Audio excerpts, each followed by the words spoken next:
Okay, kape tayo. Thank you, Hello, thank you. Hermano. Kamusta dyan sa Hello. opisina mo? Lumabas ka dun sa, ano Lawak, no? Ang lawak opisina ko, no? Parang ano yan, co-working space? mm. Yeah, para magmukhang malaki, di ba? Ayun. Meron akong question, Herms. Ah, Kasi nakita ko yung nakita ko yung post mo about it. In relation to SP, yung ah, single shot versus burst shot. yeah. Oo. Medyo, medyo nagulanta ka mundo doon, ha? Yung nag-usapan Mga sa iba't sundot lang yon. ibang group chat eh. Oo, Sundot yun lang nga. yon. Sundot lang yon. Either or, it's a matter of preference kasi. For me, okay lang. For me, I find it parang in SP sa context, may context to eh. Pag sa konteksto ng SP, for me, I need to para anticipate and it works After a while, may sinabi ako doon na if you anticipate, there comes to point na ang subconscious nakikita, hindi mo nakikita consciously, tapos bigla nga pipitik. Yung lumabas is something that you didn't see pero you saw subconsciously. This happens only pagka praktisado ka talaga na tumingin. Parang may third eye pero yung anticipation is becomes so yung gap niya, yung decision making lumiit na ang bilis lang ng trigger tapos pipitikin mo na lang. Ganon. Agree. Pero sa burst, okay lang yun if it comes to like in the context of si Cal Luis na photojournalist and na kailangan makakuha ng shot talaga na pwede ilagay sa front page kasi doon rin sila kumikita eh, 'di ba? So they need every bit of it. Uh, Ayun, so either preference lang naman siya. So na-observe ko lang kasi nagre-rely masyado on burst, 'di ba? So that happens, it affects yung creativity also. Yun na lang kasi Mhm. aside from andale kasi pipili ka na lang, 'di ba? Pero nawawala na yung anticipation factor tsaka yung habit of training. But I'm not against burst if yun talaga trip, okay lang. Pero iba talaga kung na-earn mo yung shot na yun eh. Yung na-timingan mo, Agree. na-anticipate mo, na-observe mo, yung ganun. Ano siya Yun. sobrang subjective din kasi yung ano niya eh. Kaya yun. Yung, Sab- yung about dun sa yung sa mga nagbaburst at hindi nagbaburst. Like, ako, like, meron naman capability na mag-burst eh, pero yun nga, parang mas pag sa SP lang actually kahit sa events pag nagsushoot kami nila Kobe, like hindi ako nagba-burst eh. Mas magandang yeah. discipline eh, sa akin. Yeah, it's a great discipline. Ano siya eh. Mas madali kasi konti lang pipilian ko. Ayun pa isa, That's the thing, tsaka yung memory. If that's your preference, even sa wedding, then saludo ako kasi that's very rare eh, di ba? Oh. And that can be also a point of your marketing also, of your skill, di ba? Specialist ka, quick ang return, di ba, nung images kasi sigurado na, few na lang, ganon. So, it's something na it's deeper than just the debate on single or burst. Kung may technology, use it within the context, di ba? Pero in terms of SP, I don't say street photography kasi street photography is the general na eh. Yung SP is the more specialized na madidistinguish ko from the normal street photography ba. So, yeah.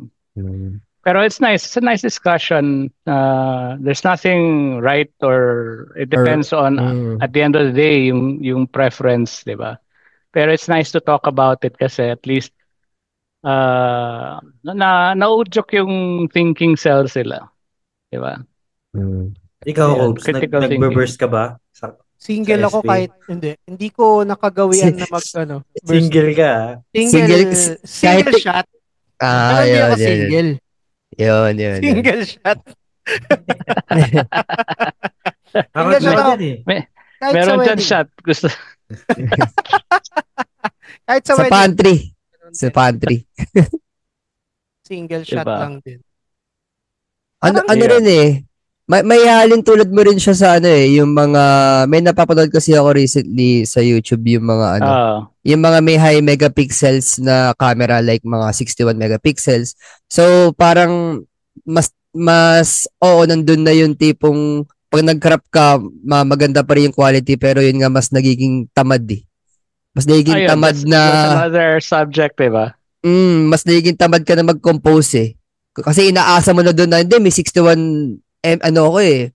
Megapixel ako eh. Megapixel. Oh, So, di kung ba? ano ka, Sige, kung ano ka, I'll bring that up also to crop or not to crop. Yeah. Di ba? ayan.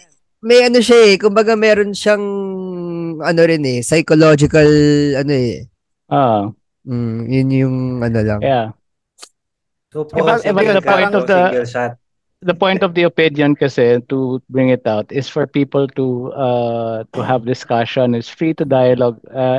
I'm not insecure if you want, 'di ba? Parang if you want to do that, that's fine, 'di ba? But why do you do it? 'Di ba? Na-appreciate ko yung and then when I ask questions, it's not to get one over the other, pero for them to really think and kung ma-explain nila maayos, then okay, 'di ba? mhm. Hindi Mm. lang yung general answers kasi makikita mo naman eh. Tsaka a lot of people need, for me kulang kasi sa critical thinking rin sometimes eh. So, and it needs a bit of encouraging then. Ganun. Yun. Mm. Okay. Parang ang nakikita ko kasi, yung binabanggit ni Kiyo, kunwari, ang laki ng megapixel ng camera mo, pitik ka lang Mm. ng pitik. So, parang, Mm. meron kang thinking na pwede mo naman siyang i-crop. So, Yeah. ano ba yun? May tendency ka ba na mag-lax ka sa pagpitik? Kasi alam mo na, kaya mo naman siyang, alam mo yun, pali, pwede mong piliin kung anong scene yung nakikita mo dun sa ano.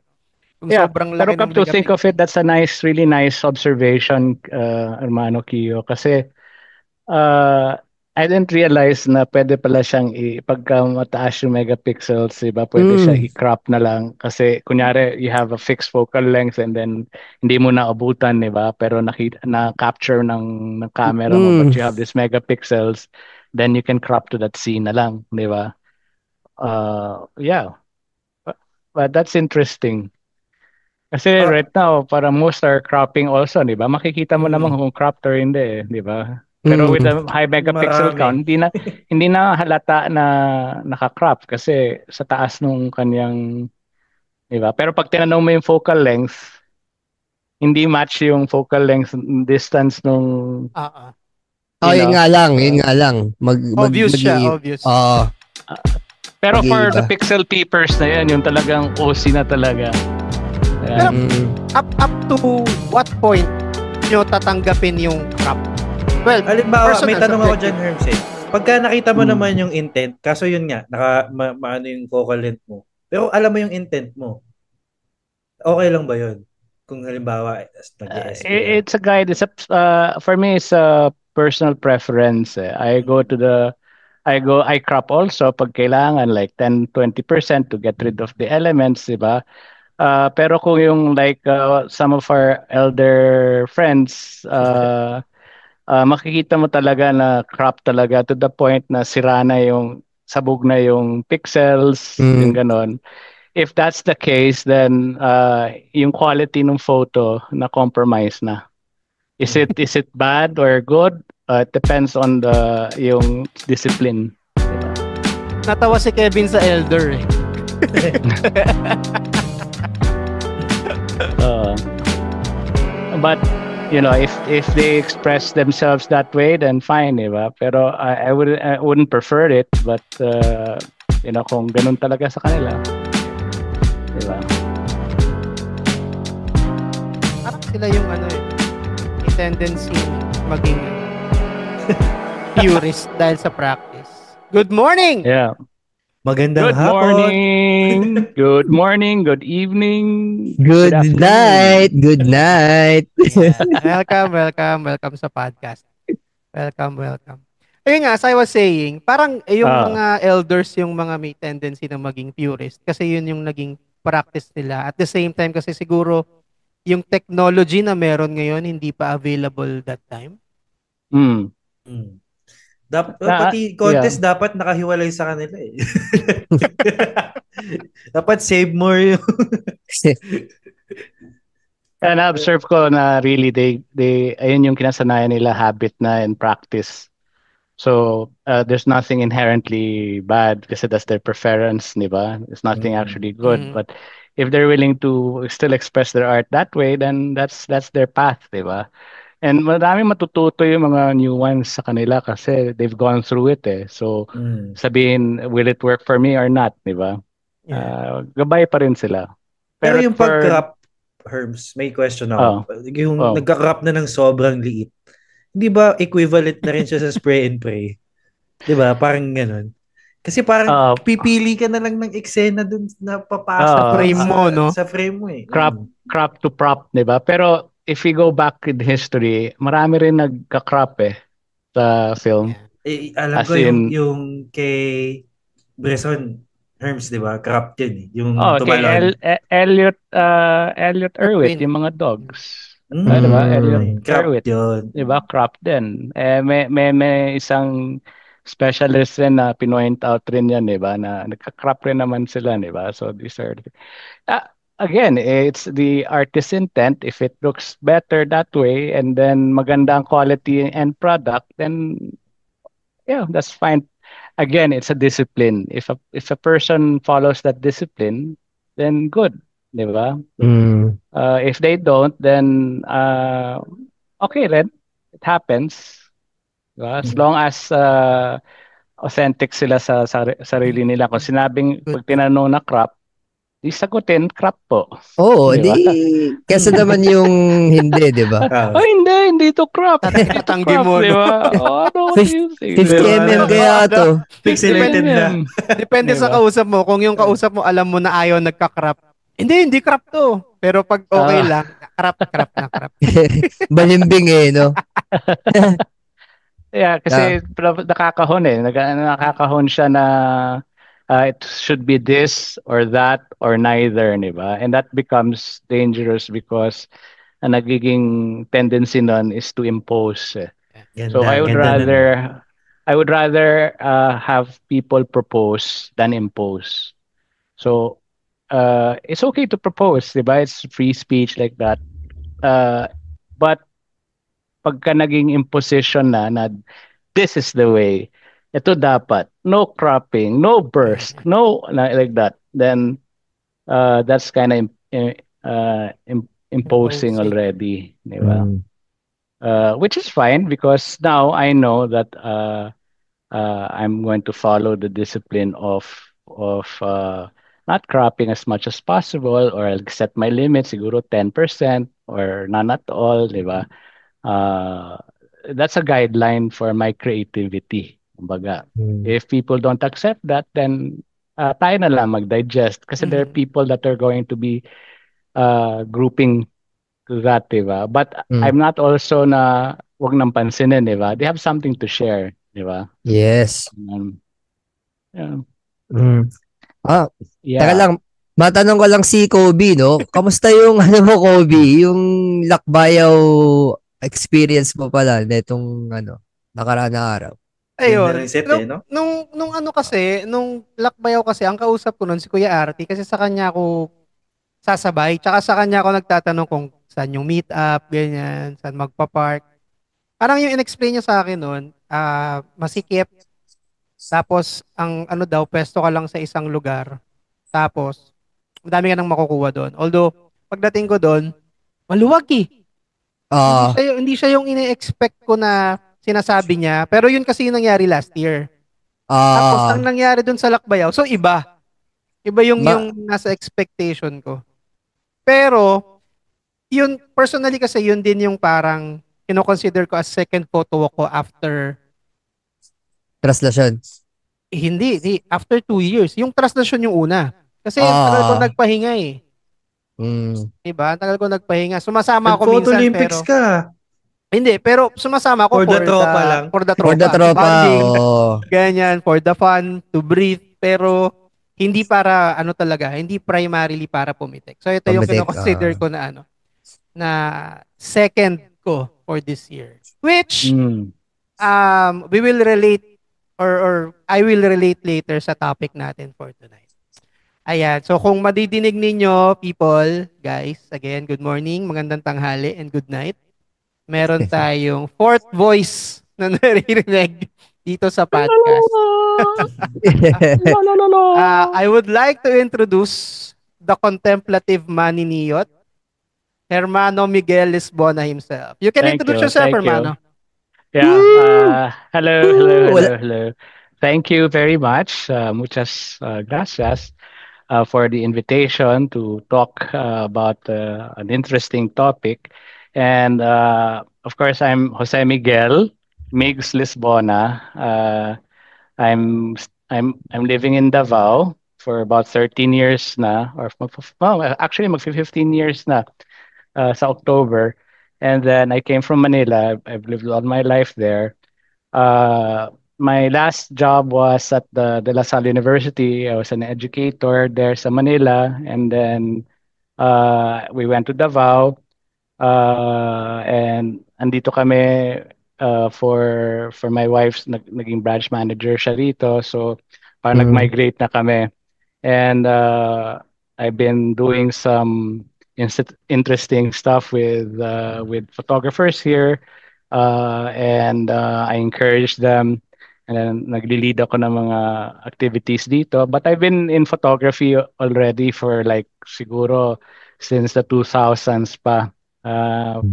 Nag-pick up siya 2005, and then nung nauso yung DLSR, and then so more than 20 years na rin into photography.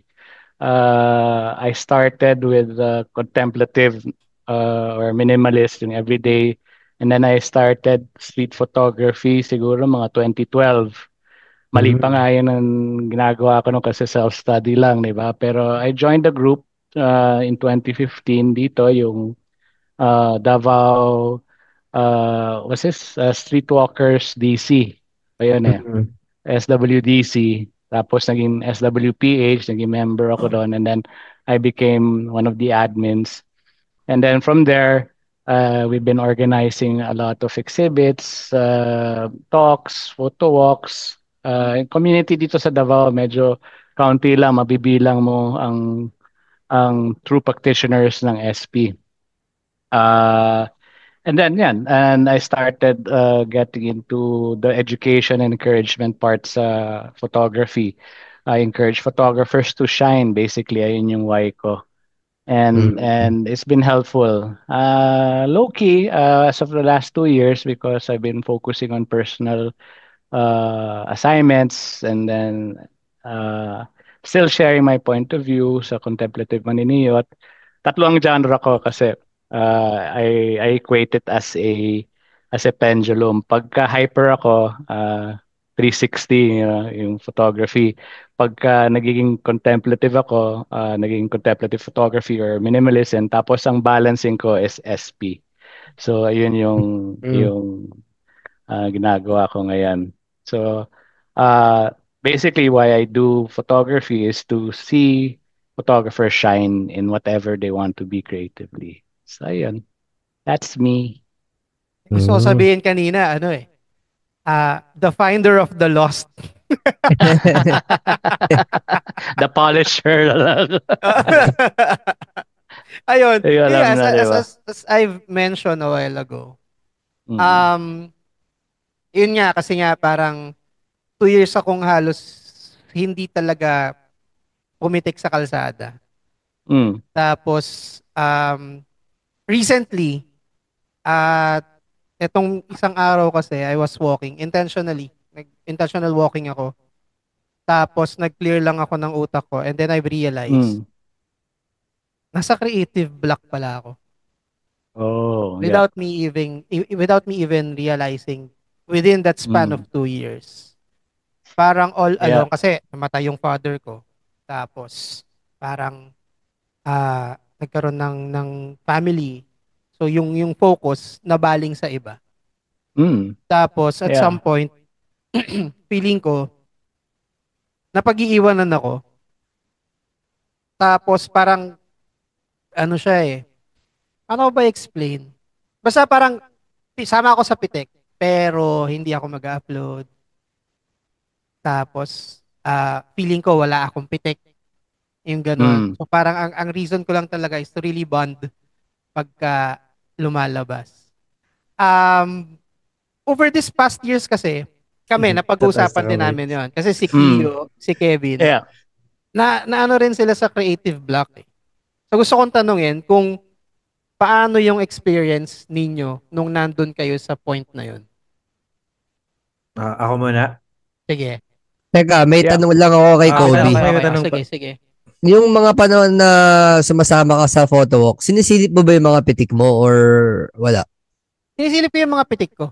Tapos Sinisilip ko. pagka tingin mo, ano yung parang comment mo sa pitik mo? Sinisilip ko lang. Okay. Ganun lang. Tapos pinapasilip niya rin sa akin. Pinapasilip ko rin kay Kevin. Tapos pag may mga sinasabi si Kevin na parang minsan sabihin niya, oh, okay din to ah. Okay din to ah. Pero alam ko sa sarili ko na walang malakas. Tapos parang isa-save ko lang siya, tapos parang may selection. After nun, wala. Naka-archive lang. Hindi ko siya i-upload. Ayun, Kevin. Ano na ba? Yung ano natin. So Creative ako kasi, nung pinaka-frustrating sa akin nung una ko yan na experience. Talaga. Kasi, medyo ilang years na rin ako pumipitik, 9 years na din. So, sa loob ng 9 years, nagkakaroon ako ng creative block eh. Hindi na lang halata, parang alam ko na kung paano i-navigate yung creative block. Parang ganun. Pero, yung pinakauna, as in, alam ko lumapit ako kay Herbs eh. Nung mga time na yun eh. Lost ka. Sobrang lost ako. Sinasabi ko. Yan, kaya. Sobrang lost ako noon. Parang iniisip ko, nagagandahan ako sa pitik ng iba. Dun sa pitik ko, wala. Parang hindi ako nagagandahan. Sabi ko, bakit ang ganda ng pitik ni Pops Melvin? Shout diba? out! Si Jamir. Sabi ko, ganda ng pitik nila. Ba't yung sa akin, hindi. Yun yung una. Yun yung una kong experience. No? Parang nawala lang siya. Pumipitik lang din. Tuloy lang. Diba? Mas, ayun, parang ngayon, alam ko na kung paano ko siya ina-navigate. Kasi nga, minsan, nandun ka sa dry face, pero isang photo lang eh, na maganda, babaligtad na yung ano mo, yung mood mo eh. Parang ganun eh. Talagang biglang, nasa zone na ulit ako. Tapos, dadating ka ulit doon sa mga times na parang down ka. Tapos ganun ulit. Feeling ko may mga external factors din. Like yung mga problema sa buhay, mga ganyan. Yung work-wise, yung ganyan, family, ganyan. Ayun yung tingin ko, kaya minsan napupunta tayo dun sa dry face. Pero para sa akin, parang hindi ka dapat tumigil pumitik kahit na nandun ka sa face na yun. Parang makakaalis ka dun. Isang photo lang, maaalis ka dun. Ano ako dun eh, guilty ako dun sa ganun eh, yung makakuha ka lang ng isang money shot na tipong, alam mo yun, parang makakapag-extend nung, ano mo yun eh, nung lifeline mo yun eh. Kumbaga parang sa Max Payne, parang yun yung painkillers mo pare, para time trial, no? Makakuha ka ng oras, no? Anytime. Yun yung ano dun eh. Yeah, totoo yan. Yung sinabi mo na external factors, Ermskevs, it plays a lot. If wala ka sa wisyo, yung especially kung you're going through something, divert ng energy, ng creative energy. So, yes, when you feel that you're overthinking or merong external na hindi ka makapag-produce, and that's normal. Nawawala sa focus, di ba? And totoo yun, it comes in phases like the external grief, di ba? Basta yung energies mo sa focus sa iba na mas importante, nawawala yung creativity, and that even if you try, hindi lumalabas kasi wala ka nga sa wisyo at that point. And tama yung sinabi mo na may sinasabi sila na this too shall pass, na it's a phase, it's a dry phase, di ba? Ang nagiging acute lang siya pagka ganon, pero may mga iba na mas malala, nagiging chronic ba, na kahit anong gawin nila, wala. Parang they feel depressed, they feel a lot of things. And na-experience nyo ba yun? Yung parang hindi nyo nakikita, parang maganda nga yung shots nyo, pero parang there's something na you tend to compare yourselves to others na, ay, I'm not good enough, so Yeah. parang walang lumalabas. Or you're looking for something else. Like what? Kunwari, ito yung pitik mo, tapos parang hindi, parang maganda siya. Parang minsan may ganun ako experience kay Kevin kasi pag nagpapakita ako sa kanya ng photo, okay para sa kanya. Pero sa akin, hindi ko maramdaman. So parang, meron pa akong hinahanap na iba doon sa photo. Hindi, pangit talaga yun. Nagiging mabait lang ako sa'yo. Sorry, sir. Salamat kasi mabait ka sa akin. Fuck you. Joke lang. So, yung parang yung para sa kanya, like his shoes, para sa kanya maganda na, pero for others hindi, di ba? So that also, pag sinabi pa nung iba, mas nadadown pa yung isa kasi na maganda to sa akin, bakit sinabi niyo pangit, di ba? Ayoko na mag-shoot. Wala nang lalabas, di ba? Sinabi niyo pangit. Di ba? In term dati na sinasabi nila sablay wala tayo. Di ba? Oo.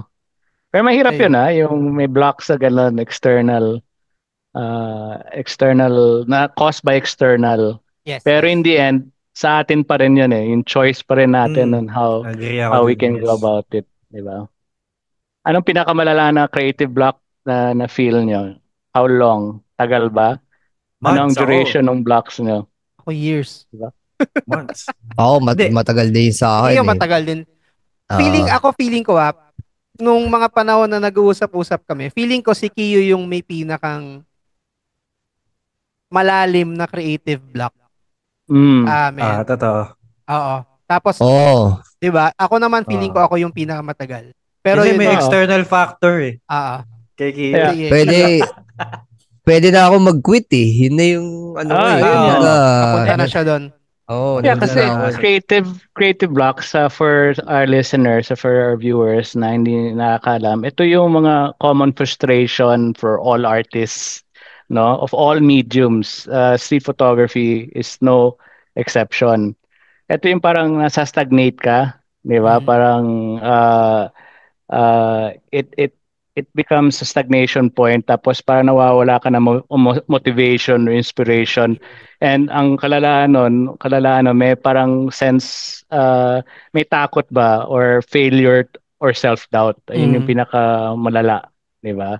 Yung dinadoubt mo yung sarili mo. And if left unchecked, nagkakaroon ng chronic, nagiging depressed, nagko-quit altogether, or sige pa rin pero mas nagiging cycle ba ng frustration to the point na kung pwede mo lang ibato yung camera mo, di ba, na ayoko na, di ba?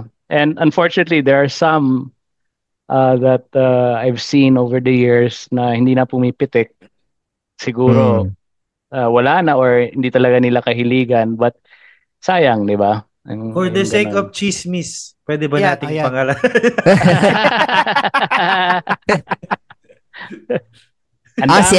Joke lang. Si ano yan, no? Yun na nga, di ba? Pero marami yan. Yung iba tahimik, they suffer in silence. Tapos susulpot pa minsan. Yung iba, they go away, then they come back, di ba? Tapos nawawala ulit. Marami yan. Even walang nasa-spare. Even the better photographers or mga specialists, they undergo talaga that phase. Ang question is how long, di ba? How long ang phase na yun? Depends. Di ba? Pero sige, sa akin feeling ko kasi hindi ko nag-start yung sa akin nung nagka-baby ako kasi nga yung priority ko syempre nabago. Napunta kay Kelaya, tapos sa husband din.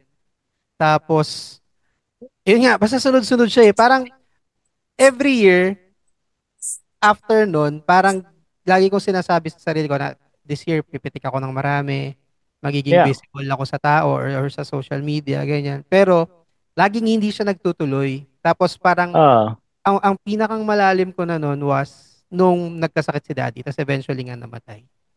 Yeah. Which was 2023. Tapos 2024, if mapapansin nyo, as in, hindi talaga ako halos nag-upload ng gawa ko. Parang puro si Kilaya lang. Kasi ang mindset ko doon, parang lagi lang akong thank you kasi parang andyan si Kilaya, parang siya yung hinuhugutan ko ng motivation, ng lakas ng loob. Pero pagdating sa art ko or sa ginagawa ko, hindi ko talaga siya ma-share. Hindi ko siya ma-share. So yun yung feeling ko, pinakang lowest ko pagdating sa creative. Parang kasama ba yun sa parang creative block? Kasama siya? Yung pag hindi mo pag-share?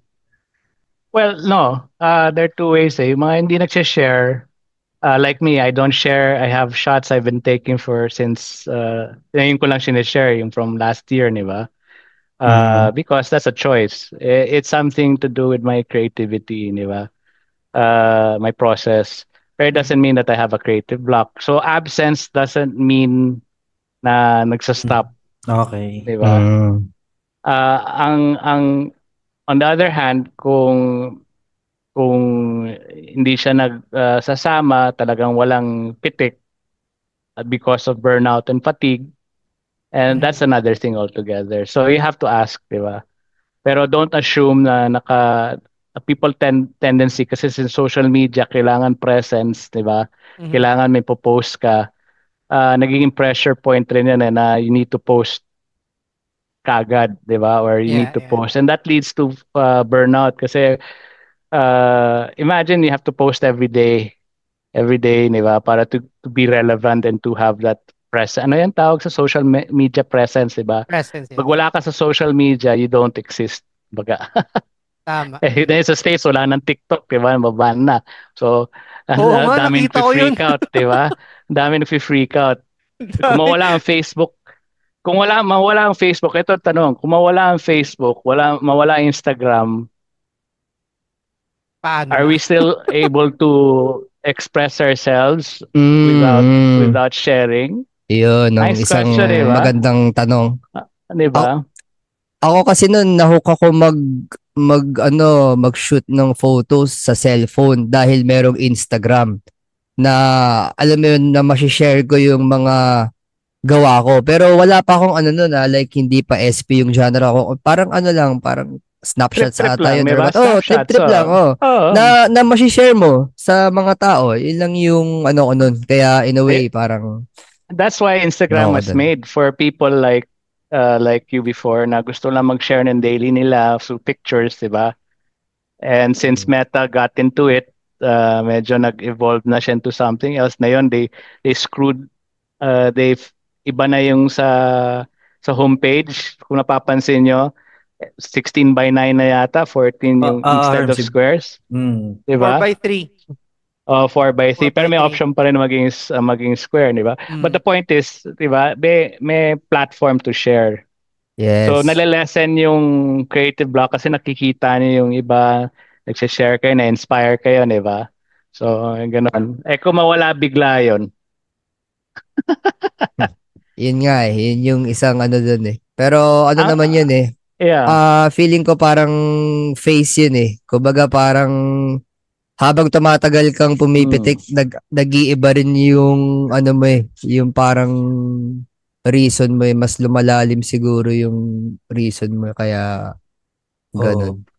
That's an interesting point, di ba? Kung may reason kayo may reason to shoot.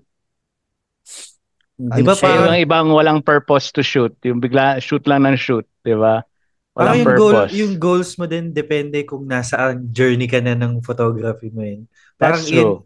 Ayun din yung parang na-figure out ko eh. Rin, magkakaiba rin tayo ng levels ng pero lahat yan mapagdadaanan natin. Lang talaga, parang mas nagiging wiser ka lang or mas nalalaman mo lang yung kailangan mong gawin pag tipong, ito na yung nararamdaman ko na ulit yung nawawala na akong gana. Okay, ito yung ginawa ko nun eh. Parang di ako tumigil, tuloy-tuloy lang ako nagsushoot. Hanggang sa ma-shake off ko kung ano man yung nararamdaman ko or Say na. May mga So, ganun. it's interesting, Kyo, yung sinabi mo yung sa phases, di ba? Yung sa levels and Kevs. Sa napapansin nyo, saan mas lalo nagkakaroon ng creative block? Yung mga nagsisimula, yung intermediate, or yung nasa yung advanced na, yung mga specialists?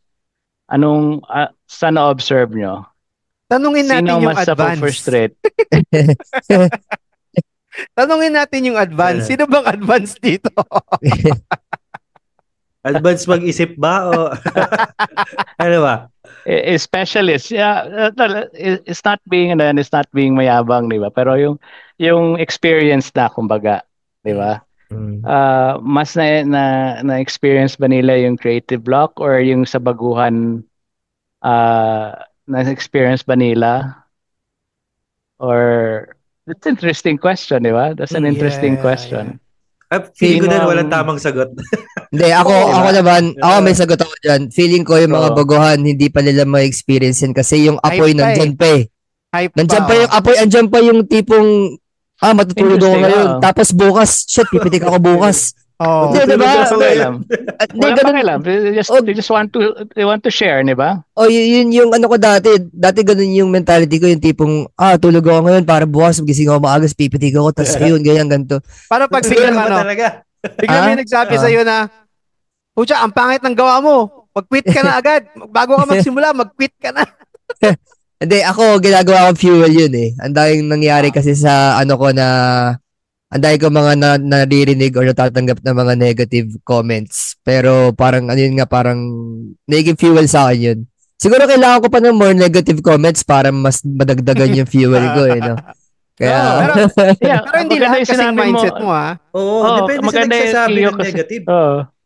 Diba? Maganda yung sinabi nyo, Kiyo, kasi ibig sabihin, nasa sarili natin kung magmamotivate tayo, di ba?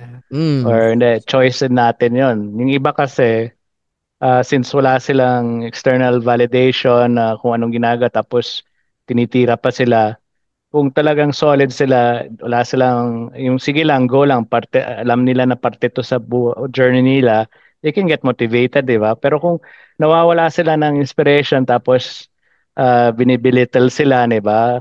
Or it can be motivation issue rin, di ba? Meron ako na experience just recently, this person has been sharing 2018 pa, pero ang photos niya hindi ganun yung tama lang, yung ordinary na shots, diba? Nothing really spectacular. Pero ang interest niya is para nag-PM kami, I won't mention the person's name. Ang nafo-frustrate siya kasi wala nagla-like sa kanyang photos. Wala nagla-like, wala nagre-react. So, nasa nagiging frustration. And the more to the point na in-explain niya, maski yung algorithm nung Instagram or Facebook, bibigyan ka ng mga photos na ikaw magla-like o magpa-follow, di ba? So parang after 2 years, after encouraging, ganun pa rin. So is it already a problem internally? Hindi siya nagre-reach out? Ganun pa rin yung mindset niya? Or is it kailangan lang gabay? Maski may gabay, ganun pa rin ang attitude niya. So nagkakaroon pa rin ng frustration sa kanya, which leads to block pa rin, di ba? Parang ano na siya eh, validation trap. Validation trap, which again, I think na external kasi yung motivation niya eh. Which is fine if you have external motivation, pero kung wala kang internal motivation and you choose to still go to that path regardless na may mentor, maggabay sa'yo and you still insist on that, then ganun pa rin resulta, right? So, I think importante yung katulad ng sinabi ni Kiyo na yung nagiging fuel yung negative comments because it makes me want to improve myself. Yes. Not because of them, but in spite of them, di ba? Ang ganon.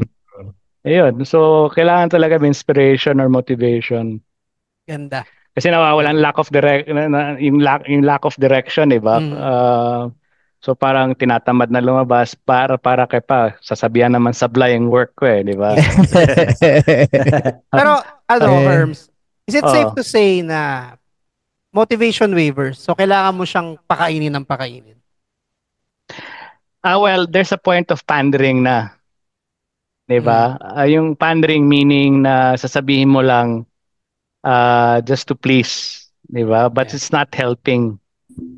It's like if alam mo may sablay, tapos sinasabihan mo, "Oy, okay na, nice." Ganon, galing, ganon.